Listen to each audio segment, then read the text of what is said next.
Salut à tous, bienvenue dans cette nouvelle vidéo. Aujourd'hui je vous présente le BSH1 de chez Beavercraft.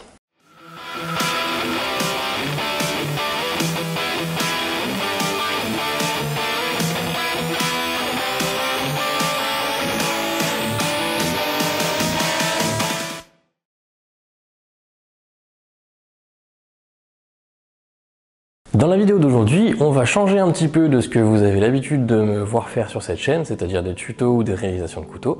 À la place, aujourd'hui, je vous propose une présentation de couteau. Donc ce couteau, le BSH1 de chez Beavercraft. Beavercraft, c'est une société de fabrication d'outils qui est basée en Ukraine et qui a vu ses portes ouvrir en 2014. Elle est assez connue dans le domaine de la sculpture sur bois puisqu'elle propose pas mal d'outils, notamment de couteaux pour la sculpture sur bois, mais ils fabriquent aussi des outils pour le travail du cuir et récemment, ils ont lancé une gamme de couteaux pour usage en extérieur, donc de couteaux bushcraft avec des hachettes aussi. Leurs outils sont tous fabriqués à la main et après avoir fait quelques petites recherches sur la marque et sur leurs produits en général, j'ai vu que les retours étaient plutôt positifs. Donc quand ils m'ont contacté pour me proposer de présenter un de leurs produits, j'ai été assez curieux de pouvoir me faire mon propre avis là-dessus.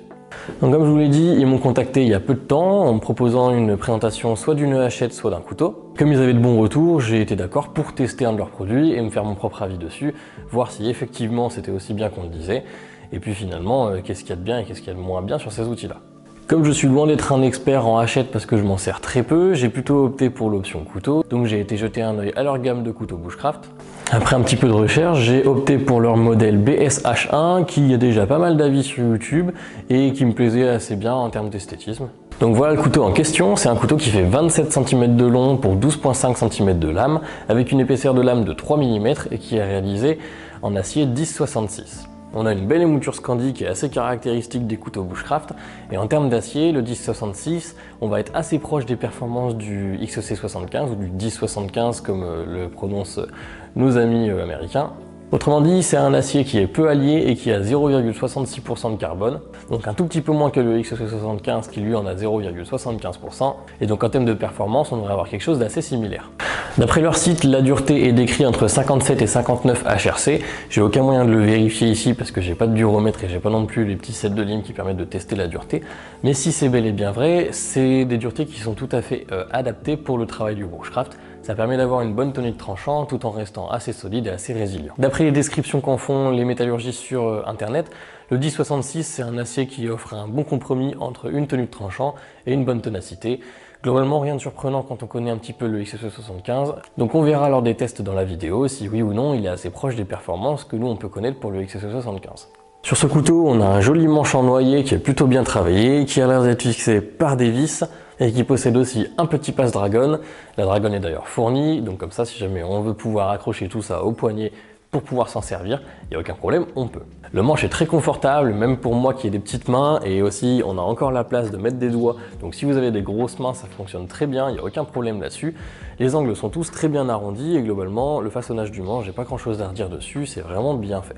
Le couteau est accompagné d'un étui qui est plutôt bien fait aussi, et qui tient vraiment bien le couteau en place. Le cuir est assez rigide, ce qui permet de bien tenir le couteau en place. Il est suffisamment serré pour que ça bouge pas du tout, mais il n'est pas trop serré, ce qui fait qu'on n'a absolument aucun mal à rentrer le couteau ou à le sortir.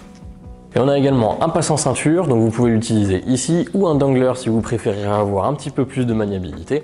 Tout ça est fourni avec le couteau et globalement pour la qualité de l'étui, c'est plutôt une bonne affaire. Côté prix, le couteau est disponible sur leur site pour 40 € sans les frais de port et sans les frais de douane. Donc autant vous dire qu'en termes de rapport qualité-prix, c'est difficile à battre.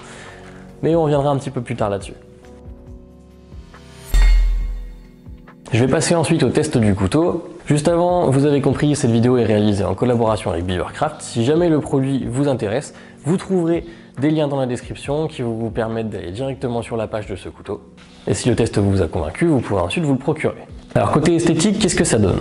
Côté esthétique, si on parle du design, on a quelque chose de très simple, d'assez épuré, on a des lignes qui sont très fluides. Globalement, pas de surprise là-dessus, on a un design assez fluide et c'est assez agréable à regarder.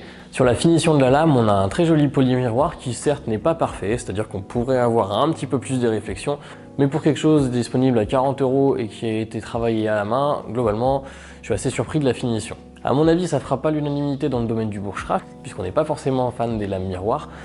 Mais n'empêche que pour un industriel, je suis quand même très surpris de la finition et je trouve que c'est une excellente finition pour un couteau comme ça. Le manche est aussi bien à fleur avec les plaquettes partout, il n'y a absolument aucun jour et on a aussi une émouture qui est vraiment bien régulière. Donc de ce côté-là, les finitions, c'est vraiment bien réussi. Par contre, là où c'est un petit peu moins bien, c'est sur les tranches du couteau, donc sur le dos du couteau et surtout à l'intérieur, où cette fois-ci, les finitions sont beaucoup plus rugueuses. Alors à vue d'œil, je pense que c'est du grain 120 ou 80, qui est fait dans l'allongement du couteau, mais qui est vachement moins poussé en termes de finesse de grain que le reste du couteau. Bon, d'un point de vue pratique, ça change absolument rien. Comme on a une belle finition miroir sur la lame, je trouve que ça contraste beaucoup quand même. Côté manche, on pourrait aussi pousser un petit peu les finitions un peu plus loin, c'est-à-dire qu'il est encore un petit peu rugueux.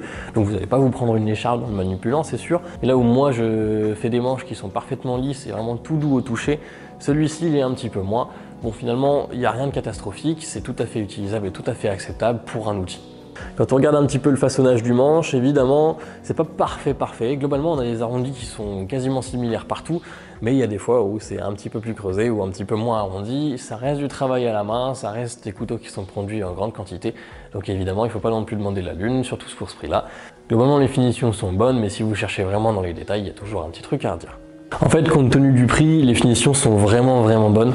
Quelqu'un qui veut vraiment se procurer un couteau dont il va se servir comme outil, ça lui suffira amplement. Il n'y aurait même pas besoin d'une finition miroir, il n'y aurait pas besoin d'avoir des tranches parfaitement polies, et la finition un petit peu rugueuse, en fait, c'est pas pire que ce que vous trouvez sur un manche de marteau ou autre quand vous l'achetez, en fait. Donc, c'est des finitions qui sont faites pour un couteau destiné à être un outil, et compte tenu du prix, bah, finalement, c'est vraiment excellent. Autant vous dire que pour ce prix-là, il n'y a aucun coutelier français qui vous fera un couteau qui a ces finitions-là. Surtout que si vraiment ça vous pose problème ces finitions-là, le fait que le manche soit un tout petit peu rugueux ou que vous ayez des finitions un petit peu grossières sur les tranches, bah finalement, il n'y a rien qui vous empêche, vous, de prendre un petit peu de papier de verre et de corriger ces finitions-là une fois que vous avez reçu votre couteau. Encore une fois, compte tenu du prix de l'outil, les modifications sont tout à fait abordables là-dessus. À côté de ça, l'étui est vraiment très sympathique, donc on a un cuir qui est bien épais, qui est bien lisse, on a quelques petites marques qui sont dues à l'étui en lui-même, au cuir en lui-même. On a un petit logo qui est plutôt bien réalisé, les coutures sont très propres, bien régulières, il n'y a aucun problème là-dessus. Là où on pourrait s'améliorer un tout petit peu sur les coutures, c'est qu'elles dépassent un petit peu de la surface de l'étui, donc il y a des techniques pour essayer d'enfouir un petit peu les coutures et faire en sorte que ça soit un petit peu plus durable, mais bon là c'est vraiment du chipotage. Pour juger de la qualité d'un étui, il faut regarder d'une part le cuir, et ici il est bien rigide, il n'y a aucun problème. Il faut regarder les coutures qui là sont tout à fait correctes, et il faut aussi regarder les finitions qui sont sur les tranches. Sur l'intégralité de l'étui, c'est pas trop mal. On a une jolie peinture de tranche qui va pas rendre les choses parfaitement lisses comme nous on pourrait l'avoir sur les outils qui sont travaillés à la main ou comme ce que moi je fais sur mes étuis là. Mais globalement c'est quand même pas du cuir brut, donc je trouve ça acceptable. Par contre, si on se penche sur la boucle de ceinture ou sur le dangler, là on n'a pas du tout de finition sur les tranches. Évidemment pour les questions de gain de temps, je comprends qu'ils ne le fassent pas, mais bon, c'est des tranches qui pourraient demander à être travaillées. Donc côté esthétique, malgré les petits défauts qu'on trouve par-ci par-là lorsqu'on s'arrête sur les détails, je lui mets la note de 7 sur 10, ce qui est vraiment très bon pour un couteau à ce prix-là. On va maintenant aborder l'ergonomie du couteau. Donc côté ergonomie, tout d'abord la forme est vraiment pratique. C'est un couteau qui est vraiment pensé en tant qu'outil, que vous ayez des grandes mains ou des petites mains, le manche est vraiment parfait en termes d'ergonomie, il n'y a aucun bord saillant, il n'y a rien qui va vous blesser la main, tout est très bien arrondi. La forme de la lame est très classique pour un couteau bushcraft et globalement il n'y a pas grand chose de plus à dire, la pointe n'est pas trop fine, les moutures Scandi montent pas trop, ce qui fait qu'on a une pointe qui est encore très solide. Et les matériaux qui sont utilisés sont de bonne qualité. Il y a quelques petites choses que je pourrais trouver à redire, c'est qu'on pourrait peut-être faire un petit chanfrein sur ce trou-là, ça va éviter que la paracorde use un petit peu le manche. Et quand on regarde de ce côté-là, on voit que les vis sont pas vraiment à fleur avec le manche, elles dépassent d'un petit millimètre, ce qui dérange absolument pas du tout lorsqu'on le manie, parce que finalement ça fait pas de différence. Mais quand on passe le doigt, on laissera un petit peu. On pourrait demander soit à raccourcir un petit peu les vis, soit à creuser un petit peu plus les trous dans le manche. Encore une fois, c'est du chipotage. Si on se penche sur l'étui, comme vous l'avez vu, le couteau est parfaitement protégé, il est parfaitement maintenu dedans. La seule chose qu'on pourrait améliorer sur l'étui, c'est que le passant ceinture est rifté à l'étui. Si on veut assurer une solidité maximum, il faudrait qu'il soit cousu. Encore une fois, c'est du temps en plus à prendre. Même moi, sur mes propres outils, je couds très rarement le passant ceinture. Souvent, j'utilise des rivets, donc je comprends qu'il le fasse aussi. Et j'ai rarement eu des problèmes avec ça. La taille du couteau est parfait pour un outil ou pour un bushcraft, c'est-à-dire qu'il n'est pas trop petit pour pouvoir s'attaquer à des tâches trop grandes. On a une épaisseur de 3 mm sur un acier trempé. Bon, sur un bushcraft, on pourrait demander un petit peu plus, genre du 4 ou 5 mm, mais après ça ferait un outil qui serait beaucoup plus lourd. Globalement, pour quelqu'un qui sait se servir d'un couteau, il n'y aura aucun problème avec ça. Un couteau, c'est pas un pied de biche, donc il n'y a pas de raison que vous le tordiez plus que ça. Sur un acier trempé en 3 mm, il n'y a pas de raison que ça casse. Si on s'en sert bien, évidemment. Et à côté de ça, il n'est pas trop grand non plus, ce qui fait qu'il va pas être encombrant et qu'on va pas avoir l'impression de se servir d'une machette pour découper du jambon, quoi. Donc globalement, un couteau pensé en outil qui est vraiment confortable, très serviable. Donc pour l'ergonomie, je lui mets la note de 9 sur 10. Bon alors, côté performance, qu'est-ce que ça donne? Eh ben, je dois avouer que je suis agréablement surpris. Moi, ce qui m'avait fait peur sur ce couteau-là, c'est d'une part la nature de l'acier et d'autre part le fait qu'on n'ait aucune épaisseur au tranchant. Alors c'est normal, hein, pour les émoutures Scandi, c'est ce qu'on attend. Sauf que moi, je suis vraiment pas un adepte des émoutures Scandi parce que j'en réalise pas sur mon backstand, j'ai pas la vitesse de bande qu'il faut pour ça. Et je sais que quand les tranchants sont fins, souvent ils sont aussi fragiles. Et là, c'est vraiment ce qui me faisait peur. Et ben, j'ai été agréablement surpris puisque je trouve qu'il tient plutôt bien son tranchant. Tout d'abord, en le sortant de la boîte, est-ce qu'il était affûté? Oui, comme vous avez pu le voir, mais est-ce que c'était le couteau le plus affûté que j'ai utilisé en sortant de boîte? Non, ça c'est sûr que non. En fait, il restait le morphile sur le tranchant, donc on n'avait pas la possibilité de se raser avec, mais il coupait une feuille sans aucun problème.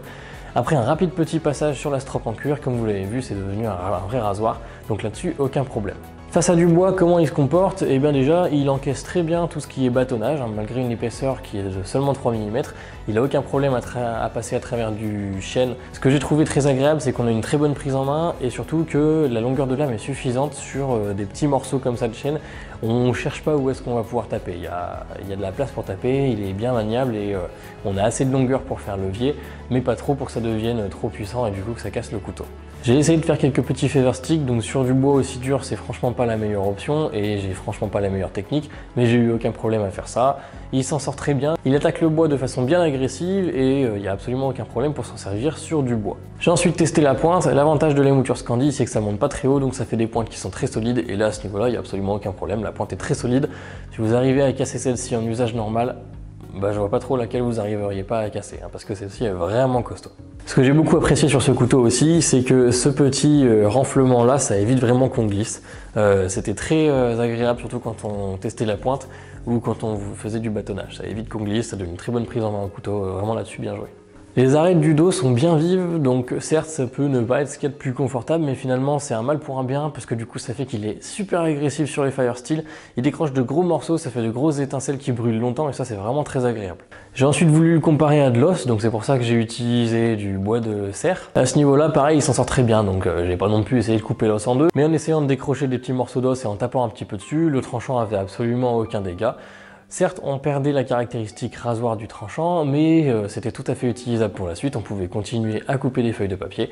Donc de ce côté-là, pour moi, le test est validé. Ensuite, j'ai essayé de sortir un petit peu de l'usage normal du couteau. Donc ce que j'ai fait ensuite, évidemment, c'est pas des choses à reproduire, puisque je vois pas pourquoi vous utiliseriez un couteau pour ça. En gros, j'ai voulu tester la ténacité de ce tranchant. Et la première étape pour moi, c'est de tester sur de l'aluminium. Je l'ai utilisé contre deux petites équerres en aluminium, en essayant de décrocher des morceaux et en tapant un petit peu dessus. Le tranchant était toujours utilisable après ça, il n'y avait aucun problème pour couper des feuilles de papier. Par contre, ça l'a déformé un petit peu et là je pense que c'est la finesse du tranchant qui fait sa faiblesse entre guillemets. À mon avis, l'acier pourrait sans aucun problème aller plus loin dans les tests, mais compte tenu du fait que le tranchant est très fin, c'est là où il va devenir un petit peu moins efficace et où il va commencer à se tordre sous la contrainte. Dans les tests que je voulais faire ensuite, il y avait essayé de couper du cuivre ou couper des petits bouts d'acier, mais c'est vraiment pas une bonne idée. Si le tranchant tord déjà sur cette étape-là, ça ne peut que l'endommager pour les étapes d'après. Donc je me suis arrêté là dans les tests et j'en ai tiré des conclusions. Donc en termes de performance, eh ben, si on a un usage normal pour ce couteau, il donne de très bons résultats. On a une très bonne émouture Scandi, on a un couteau qui est très tranchant. Après un coup de cuir dès la sortie de boîte, ça fonctionne très bien. Face à du bois, il s'en sort très bien. Face à de l'os, il est aussi plutôt performant. Donc si vous l'achetez pour du bushcraft, globalement, ça va être un couteau qui va être très efficace. Certes, c'est de l'acier 10-70, vous allez pouvoir trouver des aciers plus compétents sur le marché, mais qui seront aussi beaucoup plus chers.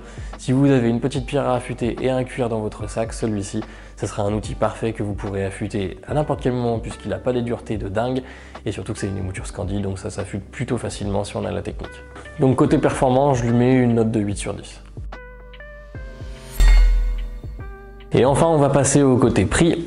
Donc ce couteau, comme je l'ai dit sur leur site internet, il est disponible à 40 €. À ça, il faut ajouter les frais de port et aussi les frais de douane qui ne sont pas renseignés sur le site, puisqu'évidemment, en fonction d'où leurs clients achètent, les frais de douane seront différents. Donc eux, malheureusement, ils n'ont pas la main là-dessus. Moi, quand j'ai reçu le couteau, j'avais 11 € de frais de douane. Autant vous dire que compte tenu de tout ce qui a été dit avant, c'est un prix qui est extrêmement abordable pour un couteau comme ça. Pour un outil qui a ces performances-là, cette ergonomie-là, cette finition-là, c'est vraiment très abordable. Et on a un rapport qualité-prix qui est vraiment exceptionnel. Et pour être tout à fait honnête, il n'y a aucun artisan français qui sera capable de vous sortir un couteau qui soit similaire, donc avec des finitions similaires, avec des performances similaires et avec un étui pour un prix aussi bas. Alors certes, ce que je dis, ça ne soutient pas forcément l'artisanat français, mais la visée est différente. Si vous cherchez absolument à soutenir le commerce français, évidemment, vous allez pouvoir vous fournir chez un artisan français qui vous fera un couteau, mais compte tenu du contexte qu'il y a en France, c'est pas possible de sortir un couteau à ce prix-là.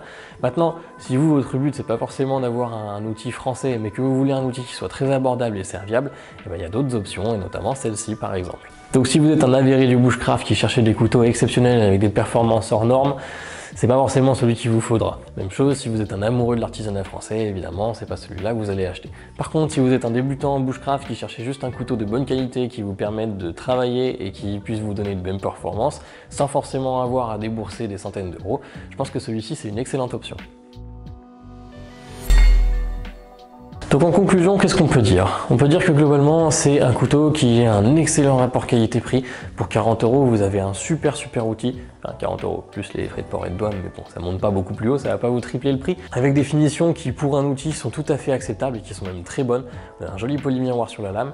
Finalement, les seuls défauts qu'on lui trouve en termes d'esthétisme, c'est le dos un petit peu brut et le manche qui pourrait être poncé un petit peu plus. Mais tout ça, en fait, si on garde dans l'esprit que c'est effectivement un outil, ça ne pose pas de problème et c'est des finitions qui sont tout à fait acceptables pour un outil. Côté ergonomie, il n'y a pas grand chose à redire. Globalement, c'est un couteau qui tient très bien en main et qui est très serviable. Et en termes de performance, pour un outil à ce prix-là, et ben finalement, on a quelque chose qui vaut vraiment son pesant d'or. Il a de très bonnes performances, il y a un bon tranchant qui tient raisonnablement bien du moment qu'on l'utilise pour ce pourquoi il est fait. Je suis assez bluffé par ce couteau parce que pour ce prix-là, vous n'aurez jamais la même chose chez un artisan français. Moi, je suis incapable de sortir un couteau avec un étui qui a les mêmes performances et qui est aussi bien fini, entre guillemets, pour ce prix-là. C'est pas rentable pour moi. Évidemment, le système économique est différent. Mais vraiment, je pense que si vous cherchez un outil qui soit abordable, qui soit un bon couteau, qui soit aussi réalisé à la main, celui-ci, c'est une excellente option pour vous. En fait, ce couteau, ça me fait un petit peu penser à la marque Mora ou à la marque Opinel, en fait. Ce sont des bons couteaux qui sont réalisés dans des matériaux de bonne qualité, mais oui, si on cherche ailleurs, on va pouvoir trouver mieux, mais à des prix qui seront beaucoup plus élevés. Là, pour celui-ci, on sait ce qu'on achète. Globalement, la description sur le site est bien faite et elle correspond bien à ce qui est fait en réalité. Le couteau a de bonnes performances, il est réalisé dans de bons matériaux. Et évidemment, si vous cherchez quelque chose qui soit fini parfaitement, c'est peut-être pas la meilleure option. Mais de même, si vous allez vers Opinel, ce ne sera pas des finitions incroyables et ce ne sera pas des matériaux hors normes. On sait ce qu'on achète, c'est fidèle à la description et la qualité est plutôt bonne et il y a un très bon rapport qualité-prix. Certes, il a des limites, mais pour les limites esthétiques, ça peut facilement être contourné avec un petit peu de papier de verre. Pour un débutant qui cherche à s'offrir un couteau pas très cher et qui a de bonnes performances, c'est une excellente option. Donc si comme moi vous êtes vraiment conquis par ce couteau, je vous invite à jeter un œil dans la description, vous trouverez un lien. Bien sûr, celui-ci est affilié, autrement dit, si vous passez par ce lien pour acheter ce couteau, ça ne vous coûtera pas plus cher, mais pour moi, il y a un tout petit pourcentage de votre commande qui va me revenir. Ça vous aide aussi à supporter la chaîne et c'est vraiment un vrai soutien pour moi. Beavercraft m'avait aussi proposé de vous parler de la hachette, mais j'ai beaucoup moins d'expérience dans la hachette, c'est pour ça que je ne vous l'ai pas présenté. Toutefois, après avoir testé ce couteau-là, je pense qu'on peut globalement faire confiance à la marque. Je vous en parle très rapidement, celle-ci est disponible pour 80 € avec un étui. Elle est aussi faite dans de bons matériaux. Elle a un niveau de finition qui semble correspondre à celui qu'on a sur le couteau et globalement elle n'est pas super grande mais elle n'est pas toute petite non plus. Autrement dit, on peut l'utiliser pour des tâches qui sont globalement assez lourdes, on va pouvoir couper des petits arbres avec et elle va très bien faire la paire avec le couteau puisqu'on va pouvoir ensuite utiliser le couteau pour les tâches un petit peu plus délicates et un petit peu plus légères. Et en fait, globalement, je pense que c'est vraiment la conclusion qu'on peut donner sur cette marque, que ce soit pour les outils, pour la sculpture ou pour le bushcraft. C'est une marque qui produit de très bons outils. Certes, l'esthétisme ne va pas être poussé très loin, mais c'est des outils. Et de tous les reviews que j'ai pu voir à droite, à gauche, tout le monde est d'accord pour se dire que ce sont de bons outils et on sait ce qu'on achète, on est content de la qualité qu'on achète. On a un très bon rapport qualité-prix et voilà. Voilà, c'est tout pour moi dans cette vidéo. Dans une prochaine vidéo, je vais modifier ce couteau-là. On va pouvoir voir un petit peu ce qu'on va pouvoir faire. Je vais essayer de mettre ma patte dessus. Donc si vous êtes intéressé pour voir ce que je vais en faire, je vous invite à vous abonner pour ne pas louper la prochaine vidéo. Voilà, c'est tout pour moi dans cette vidéo. Je vous dis à la prochaine dans une future vidéo. Et d'ici là, portez-vous bien. Salut!